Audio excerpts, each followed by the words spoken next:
তো আজকে তোমাদের আমি পড়াবো ক্লাস 8দের একটা বাংলা কবিতা, যেটার নাম হচ্ছে ঘুরে দাঁড়াও, এবং এটা লিখেছেন প্রণবেন্দু দাশগুপ্ত। আর এই যে কবিতাটার উৎস কি, কোথা থেকে নেওয়া হয়েছে? কবিতা সংকলন এই নামের একটা গ্রন্থ থেকে নেওয়া হয়েছে। কবিতাটা শুরু করার আগে তোমাদের শর্টে জানতে হবে যে এই কবিতাটার থিম কি, কি বিষয়ক কবিতা। বেসিক্যালি মানুষরা অত্যাচারিত হতে হতে, অত্যাচার সহ্য করতে করতে আর অত্যাচারের প্রতিবাদ না করতে করতে একটা দেওয়ালে যেন ঠেকে গেছে। তো এখন মানুষের প্রয়োজন, কবির মতে, ঘুরে দাঁড়াও, প্রতিবাদ করো, নিজের অধিকার নিজে ছিনিয়ে নাও এবং নিজে অন্যায়ের বিরুদ্ধে রুখে দাঁড়াও। ঠিক আছে, তো কবিতাটা তাহলে শুরু করি, লাইন বাই লাইন পড়ে বুঝিয়ে দিচ্ছি। সরতে সরতে সরতে তুমি আর কোথায় সরবে, এবার ঘুরে দাঁড়াও। দেখবি কোনো সমাজে কোনো সমস্যা হলে, যে কোনো সমস্যা, অনেক মানুষ আছে যারা প্রতিবাদ করা ভুলে যায়, প্রতিবাদ করতে আর পারে না, ভয় পেতে পেতে যেন একদম কোণ ঠাসা হয়ে যায়। তো কবি বলছে, আর কত সরবে, এবার তো একটু প্রতিবাদ করো, একটু ঘুরে দাঁড়াও।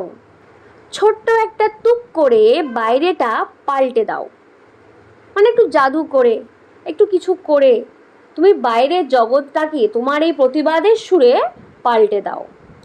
সাইকেল রিক্সাগুলো শীষ দিয়ে চলে যাক বনে বনান্তরে, কাদা ভর্তি রাস্তা উঠে পড়ুক ছায়াপথের কাছাকাছি। গাছগুলো নদীর জলে স্নান করে আসুক, সারা রা করে জেগে উঠুক উপান্তের শহরতলি। অর্থাৎ এখানে যত যানবাহন যান্ত্রিকতা রয়েছে, সমাজে যা যা কিছু রয়েছে, সবাইকে নতুন করে উজ্জীবিত হয়ে উঠতে বলছে এবং রুখে দাঁড়াতে বলছে, ঘুরে দাঁড়াতে বলছে এবং প্রতিবাদ করতে বলছে। এবং আর কি বলছে, যে তুমি যদি বদলে দিতে না পারো তাহলে দাঁড়িয়ে দাঁড়িয়ে মরতে হবে। বলছে তুমি যদি এরকম রুখে না দাঁড়াও খারাপের বিরুদ্ধে, তাহলে কিন্তু তোমাকে মরতে হবে, তোমার যে অস্তিত্ব সেটা একদিন নষ্ট হয়ে যাবে, তখন ভালো তো আর থাকবে না, চারিদিকে শুধু খারাপের হাহাকার ছড়িয়ে থাকবে। এখন হাত বাড়াও, ধরো যেখানে আছো সেখান থেকেই সব কিছুকে টেনে আনো, নইলে সরতে সরতে সরতে তুমি বিন্দুর মতো মিলিয়ে যাবে। এখন ঘুরে দাঁড়াও। প্রতি মুহূর্তে অবমাননাকর আপোষে বিপর্যস্ত মানুষের দেওয়ালে পিঠ ঠেকে গেছে।